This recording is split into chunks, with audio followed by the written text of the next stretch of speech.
Bismillahirrahmanirrahim. Assalamualaikum warahmatullahi wabarakatuh.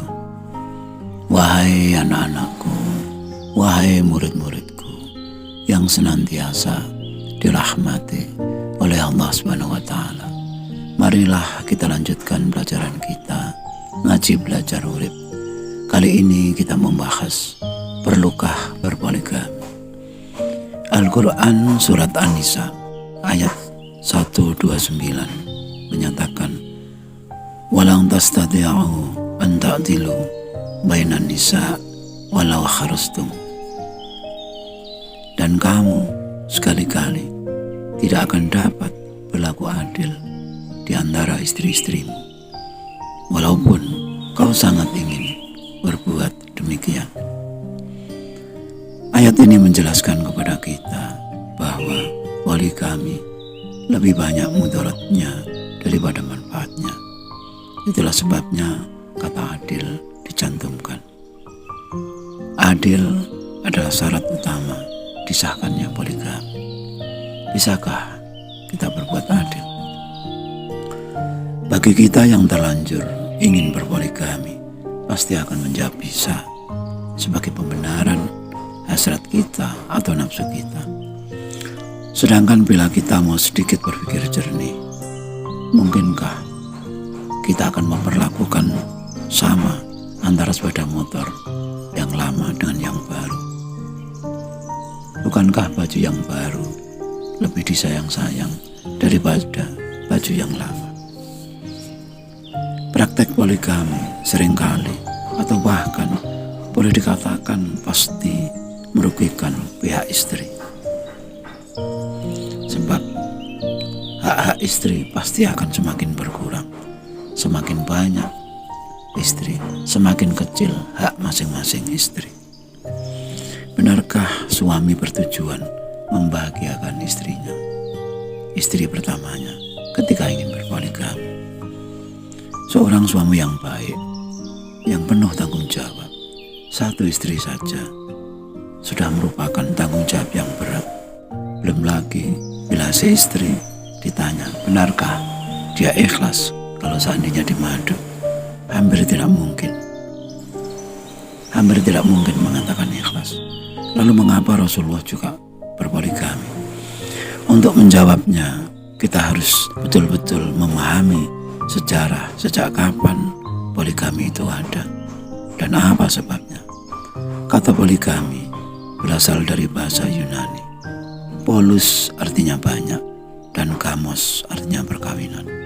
Perkawinan dengan banyak istri pada saat bersamaan. Bangsa Yunani telah ada ratusan atau mungkin ribuan tahun sebelum Masehi. Itu berarti poligami telah ada ribuan tahun yang lalu. Bahkan mungkin semenjak manusia itu ada di muka bumi, manusia mulai tumbuh dan berkembang. Bila menengok sejarah perkembangan perjalanan manusia, poligami adalah sesuatu yang bersifat alami. Laki-laki yang diciptakan lebih kuat, lebih kuasa daripada perempuan, hingga mampu memaksa perempuan atau jumlah perempuan yang jauh lebih banyak dibanding laki-laki. Di wilayah yang sering terjadi konflik atau peperangan, umumnya korban perang adalah laki-laki. Dan bagi pihak yang kalah perang, dijadikan tawanan, perempuan dan anak-anak banyak yang dijadikan budak. Sementara laki-laki dewasa banyak yang mati terbunuh. Kenyataan-kenyataan inilah yang banyak mewarnai perbudakan dan praktek poligami. Bahkan tidak jarang bagi budak-budak perempuan diperlakukan seperti binatang atau benda yang biasa dijual belikan. Justru hadirnya Islam yang dibawa oleh Rasulullah mencarikan solusi bagi permasalahan tersebut. Perbudakan mulai dihapuskan dengan cara memberikan pahala yang besar bagi yang memerdekakan budak. Sementara poligami mulai dibatasi maksimal 4 orang saja. Seperti dicantumkan di dalam Al-Quran surat An-Nisa ayat 3. Itu pun dengan syarat harus adil. Bangsa Arab adalah bangsa yang gemar berperang. Daerah yang tandus, bergurun-gurun, berbatu-batu, air yang begitu sulit memaksa mereka memiliki karakter yang keras bahkan ganas. Tidak jarang hanya karena rebutan sumur atau sumber air harus terjadi peperangan. Dan peperangan tersebut dilakukan oleh anggota kelompok atau kabilah-kabilah yang terdiri dari anggota keluarga, sanak famili, dan kerabat-kerabat yang lain. Dan itulah sebabnya mengapa orang Arab gemar sekali menghitung-hitung nasab. Si fulan, bin fulan, bin fulan, bin fulan, dan seterusnya. Untuk memudahkan memilah mana yang kerabat, mana yang bukan apabila terjadi konflik atau peperangan. Wahai anak-anakku, murid-muridku, itulah kurang lebih latar belakang mengapa poligami itu ada. Dan itu bukan hanya ada di dalam agama Islam saja. Semua agama dengan segala sejarahnya pasti akan berurusan dengan yang namanya poligami. Poligami bukanlah masalah agama. Islam memberikan hukum yang baik, yaitu hukum mubah atau boleh. Poligami hukumnya boleh dengan syarat adil. Hukumnya tetap boleh, tetapi apakah itu diperlukan? Hukum mubah itu adalah kebijaksanaan tersendiri, sebab ada kondisi-kondisi tertentu, kondisi darurat yang mungkin memaksa seseorang untuk berpoligami. Sebagaimana yang harus dilakukan oleh Rasulullah, dan itu pasti atas perintah Tuhan, demi syiar agama, demi kebaikan atau demi kemanusiaan.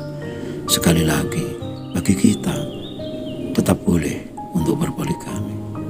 Namun syarat adil yang dicantumkan sebetulnya memiliki kecondongan untuk melarang. Benarkah kita pemula agama yang taat?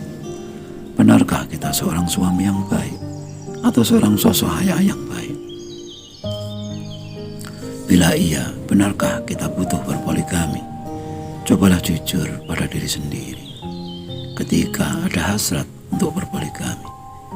Apalagi jika hal tersebut dikaitkan dengan makna hakikat perjodohan atau perkawinan.